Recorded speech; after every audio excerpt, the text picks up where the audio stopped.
Welcome to another episode of How Good Are X Trades in Guild Wars 2. Today we're gonna take a look at Revenant trades. And I can tell you, Revenant trades are quite interesting. Not the best, not the worst, there are some really cool choices and ideas in there.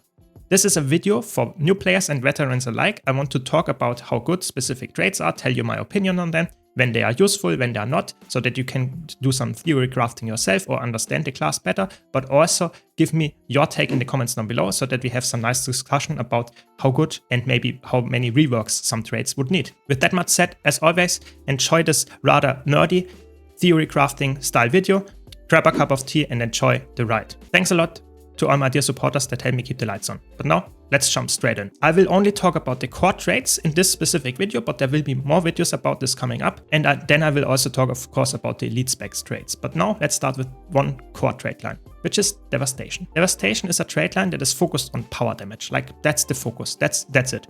You get some vulnerability applying when you use the first attack in combat. Then this is refreshed when you use an elite skill. Okay, just some more vulnerability. You will see this has some more synergy in the straight line, but vulnerability is nice for power damage, also for condi damage, but this straight line is focused on power damage, so you're probably a power build. Then all damage dealt is increased and increased additional if you have an offhand weapon equipped. So F1 means that you have, so to say, two weapons in your hand, not a two-handed weapon. That's the idea. And more damage means more damage. That's good. This is like power damage scaling and just makes your damage higher. It's not a very interesting trade, but it helps a lot with power damage revenants because they are actually not nowadays that like commonly used. There are some vindicators and stuff, but in PvE, this is very important that you have like damage multipliers like those to actually get higher numbers. Then we have another one, deal increased strike damage to targets based on the vulnerability stacks. In PvE, this is like 12%. 12.5% all the time because you always want to have that up, but this is a very important, like I said, damage multiplier because you really take this trade line for getting all the damage multipliers. You will see that in a second. Then you have aggressive arrival, gain resistance when you evoke a legend. That's really fun. It's not really commonly used in PvE a lot because you really take this trade line for damage, like I said, and this is a defensive trade. You can use it in competitive modes, but even there it's not that good. So I would say quite boring. It's just a boon. That's it. So not that great. Then you have unsuspecting strikes, again, damage multiplier when you hit foes that are above a certain health threshold, so you get 20% more damage while they are above 80% health. You see that later with another trait. This is just another damage multiplier. Power drainer, more power damage multipliers. Good, but boring. And then you have Battle Scarred. That's a really fun trait. Sadly, it got nerfed a bit. Siphon health after using your healing skill. So using your healing skill gives you 5 stacks of battle stars, which every single stack gives you some damage and some life siphon healing, which is quite nice for sustain. And you will see this is like a common thing here in this trade line that you can get some more battle scar stacks. So in general, this is quite fun, but only good if you need a lot of sustain. In competitive modes, I guess a little bit more than in PvE, but still there it could also be used. Then you have Assassin's Presence. That's a good trade. While you are in combat, grant fury to nearby allies and yourself each interval. That's 10-second ICD. If you have no boon duration, this gives like 3 seconds of boon of fury in PvE. So it's not able to upkeep it permanently, but it's quite nice because it gives you just some more boons even though you are full aggressive in this trade line. So I think it's not an exciting trade, but it's a good trade. Then again, you have a damage multiplier trade. Might grants you more power and less condition damage. You take this trade line if you're power-based build, so you get more power from might and less condition damage. Makes sense. And you gain some might when you use a legendary stance skill. Okay, a little bit of more might generation, but you take it for the big power increase from the might and makes it more exciting. This is a trait that is very worthwhile in all game modes. It's just might is a very common boon and it makes sense to improve the potency of it. Then you have Through of Combat. Again, battle scar stacks while in combat. Every 1 second you get 1 battle scar stack. This means that you will life siphon like you can see here and deal some damage when you with the next attack. And that's obviously quite potent just for some healing. Mostly it's for the healing, but the life siphoning, don't forget, it can also go through attacks that you normally wouldn't expect to actually be able to attack through. That's quite nice with the lifesteal. So there are some synergies there, but like I said, this is more self-sustaining trade and you lose a lot of damage from not taking those trades. Then you have Brutality. That's a trait that sadly got quite hard reworked and now it's like somewhat boring. Gain quickness when you swap weapons. That's nice, get some quickness, but that's not useful in like PvE ever because you have quickness alone all the time. If you're in a group and if you're alone, you want to typically have other sources than that. And you deal increased damage to foes with stability or protection. So that's quite fun, the idea here. But in PvE, again, this will not be the case. And in competitive modes, yes, it's good. But you have this trait here that just gives you a 20% damage increase against foes below 50%, which is obviously already quite a good damage increase. So really, do you want to have this like protection and stability damage increase, or just straight up if they are low, you will kill them faster? It's like those boring traits with the damage multipliers that just you take them to gain more damage.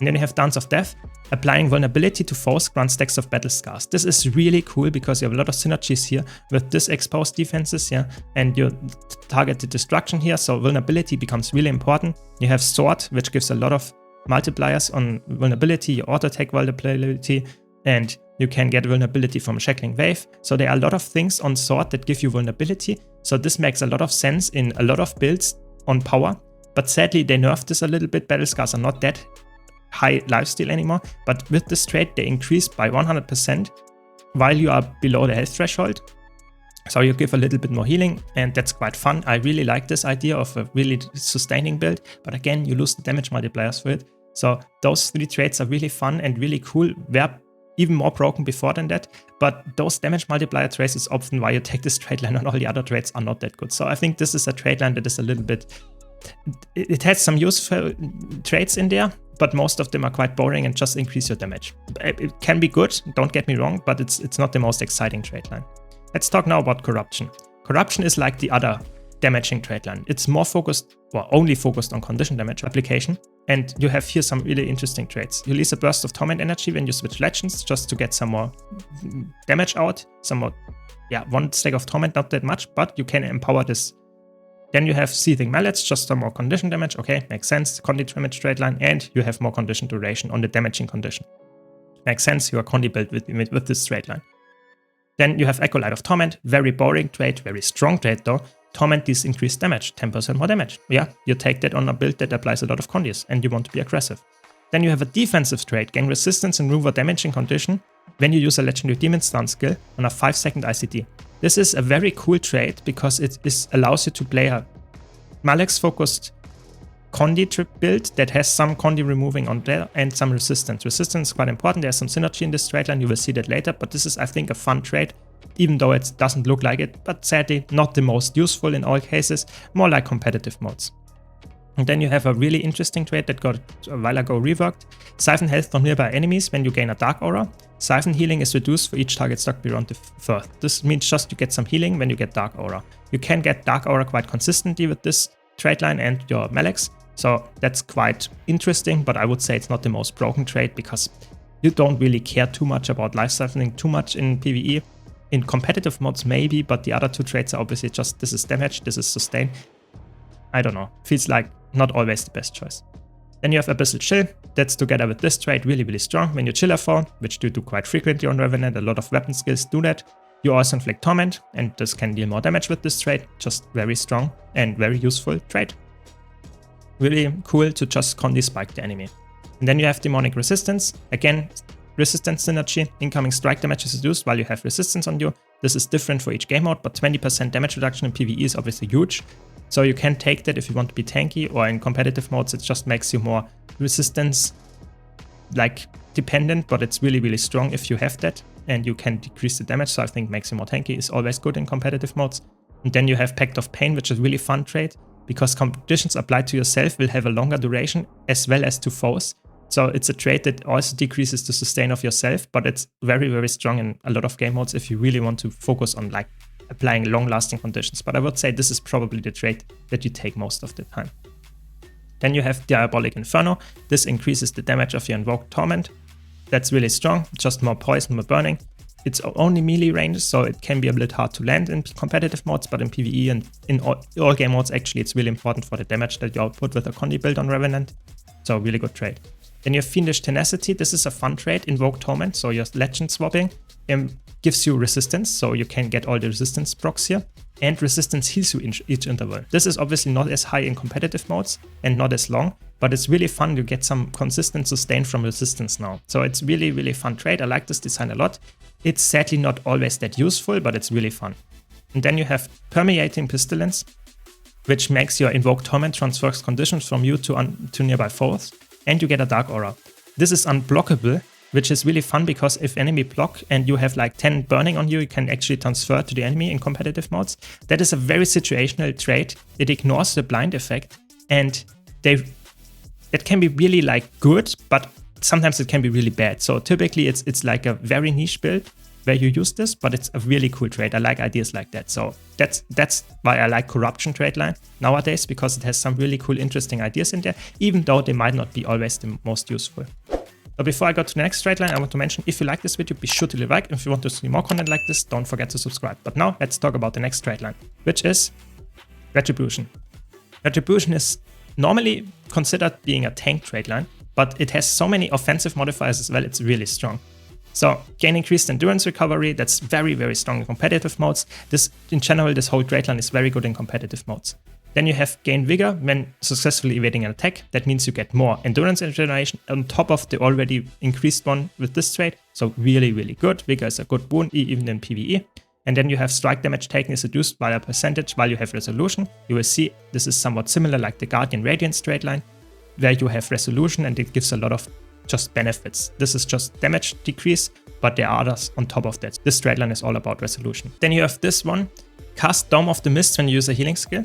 This is interesting because it gives you, so to say, a bubble, a protective bubble, where you get no projectiles through that blocks projectiles from enemies and weakens them. That can be really strong in competitive modes. In PvE it's almost completely useless.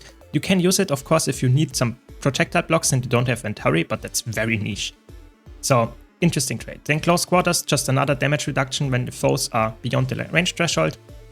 Okay, more tanky damage reduction. Be careful though, damage multipliers in Guild Wars 2 or damage reduction multipliers can be really weird how they scale, so it might not be as good as you think.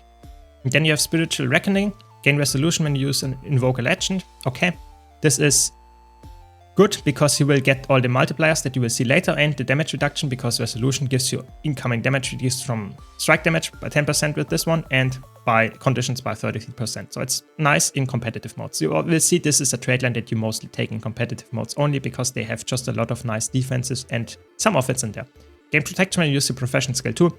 Very boring trait, just the protection, but you can get some value out of that on competitive modes. I would say it's not the most exciting one and probably not the best one either.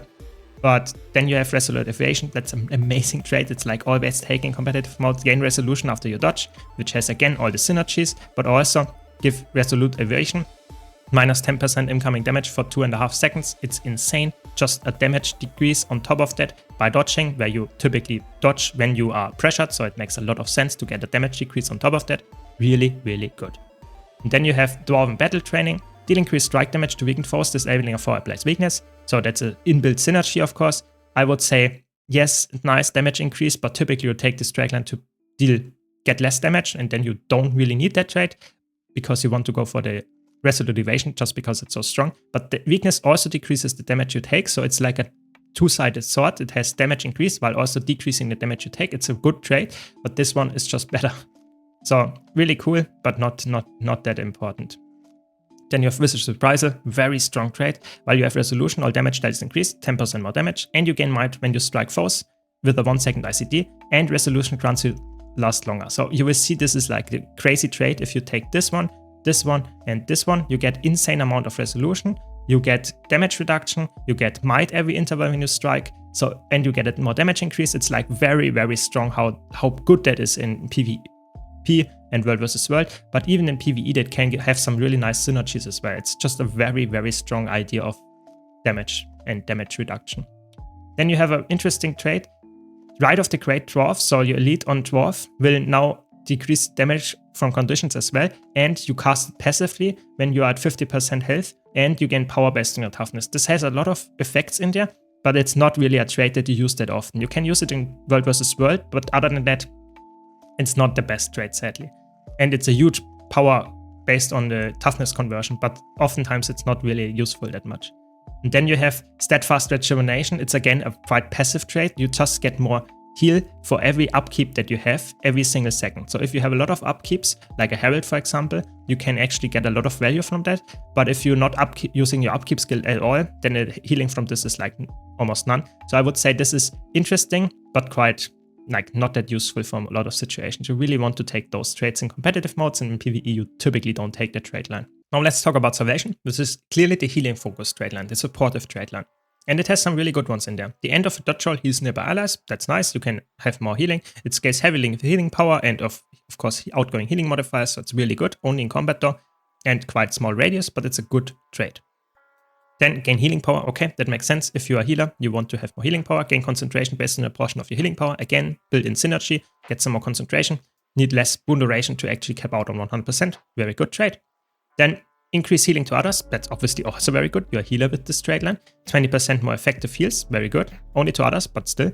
And legendaries and tower skills. Apply boons in area. Really nice. You get vigor, reach, and swiftness resistance. Really good boons. So that empowers your Ventari. This trade line in general is very good if you run Ventari. But even if you don't run it, you still have a good of nice trades in there. Invoking Harmony. Healing done to other allies is increased for a short duration after invoking a legend. Again, you will just heal to others 20% more by using and swapping legends, and you will permanently upkeep this because you swap legends almost always off cooldown. So really nice, get more healing output. Just not that exciting, but really good trade if you're a healer. Then blind nearby force when you use a healing skill. This sounds like very bad because it's a 3-second ICT and just blinds a little bit.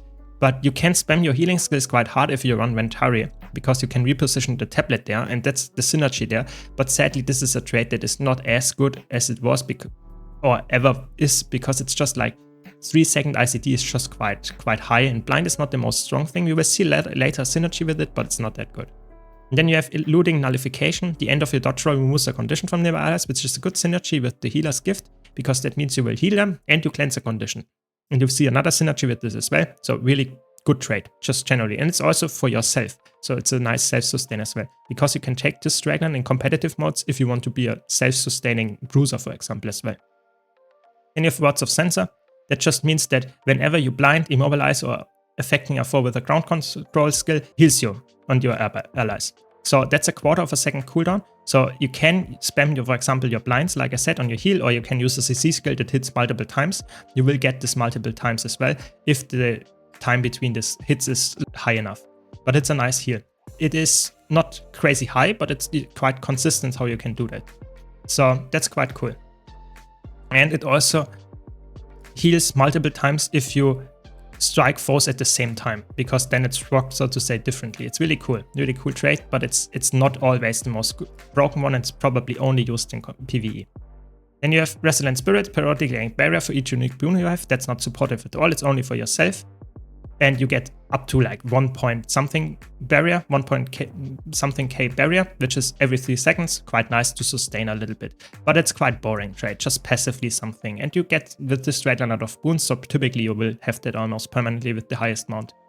Then you have Fortified Blessing, grant protection when you remove a condition from an ally. This is again very good if you use the dodge one, because you heal with the dodge, you cleanse a condition, and you get them protection if you cleanse a condition there. Really fun, I like that a lot. Not most exciting trade, but it's a really good trade and a nice synergy in there. Then you have Generous Abundance, heal allies around you when using a legend skill. That's not the highest healing with normal legends, but with Centaur skill, it's actually very high healing. And heal allies around the Ventari tablet when using legendary Centaur skill. 240 radius is not the highest, but some nice healing output. You will see this is not the trade that you typically take, but it's a good one. Then you have take reduced strike damage for duration after healing. Last longer if you heal an ally. This is amazing in competitive modes. Just 15% damage reduction is huge. If you're a healer, just survive longer makes sense. Really strong. And you can upkeep that quite frequently because you have so many healing procs that also provide that consistently the buff to you.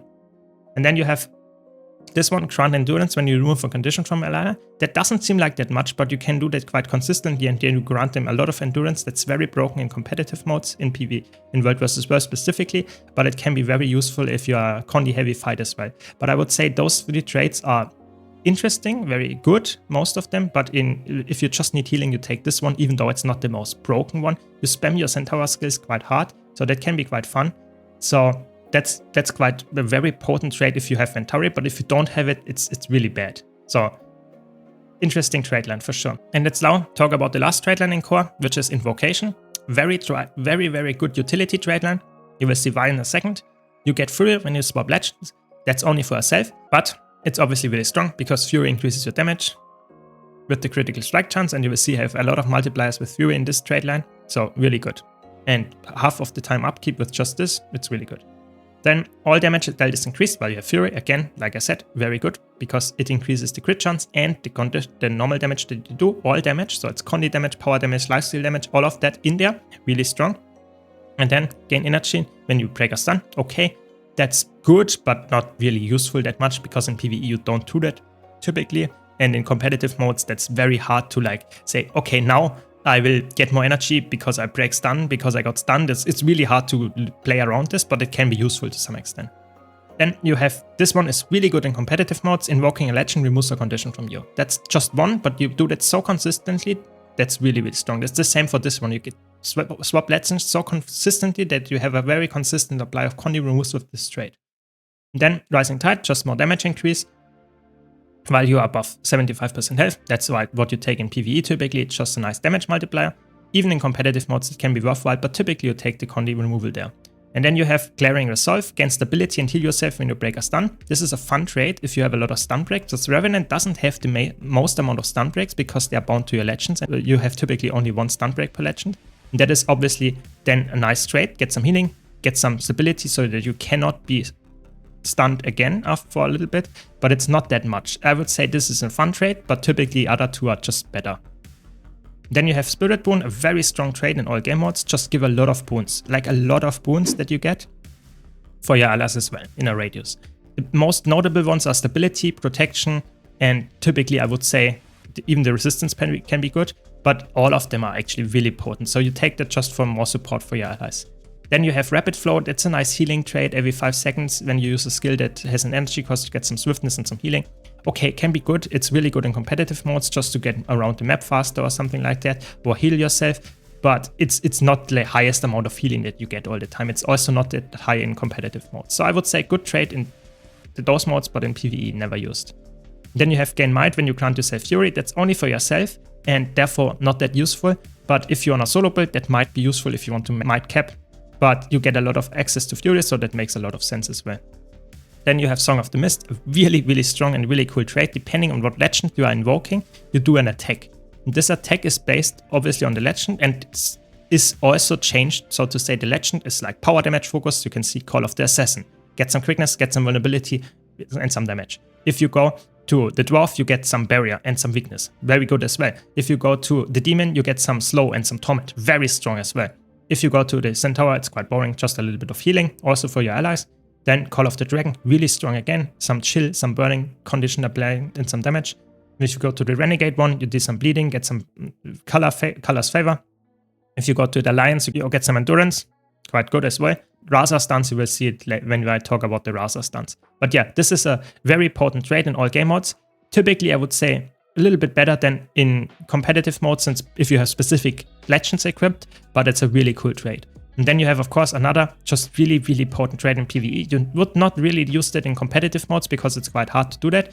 When you swap legends while you are below 10 energy, you get 25 more energy than normal. So 50 plus 25 means 75. That's really strong in all damaging Revenant builds because you can do that quite consistently, and that's the whole rotation is about spending more energy then. That's really, really strong trait and very worthwhile using. But the other trait here is also extremely strong. Roiling Mist. You will get 25% more crit chance while you have Fury. That's just insane. So Fury will now give, instead of 25% crit chance increase, 50% crit chance increase. And on top of that, if that's not already good enough, convert a percentage of your outgoing critical strike damage into healing. So you just get a nice healing there. Buff. This is higher in competitive modes as it is in PvE, but it's really strong. That means that when you hit a crit, you will get healed for 22% of that. That's really, really good. And it's like Sakura's just without the Fury condition. So really, really strong. Really, really good trait in all game modes. You take that, of course, if you want to crit cap very easily or if you just have some nice healing. But this is obviously in PvE, obviously also a very good trait because of having more access to more energy means more spammable skills. So those are really, really strong. And even this one is really good. So I think those traits are really, really competitive against each other. I liked it a lot. So this is all that I had for today about the Revenant traits. Let me know your takes about this and your opinion about the traits in the comments down below. I hope you enjoyed this video. If you did, be sure to leave a like and subscribe for more content like this. Be sure to check also out this video if you want to see how good Revenant's weapons are, and I analyze them quite deeply. Thanks again to all my supporters. Thank you all for watching, and I hope to see you all in the next video.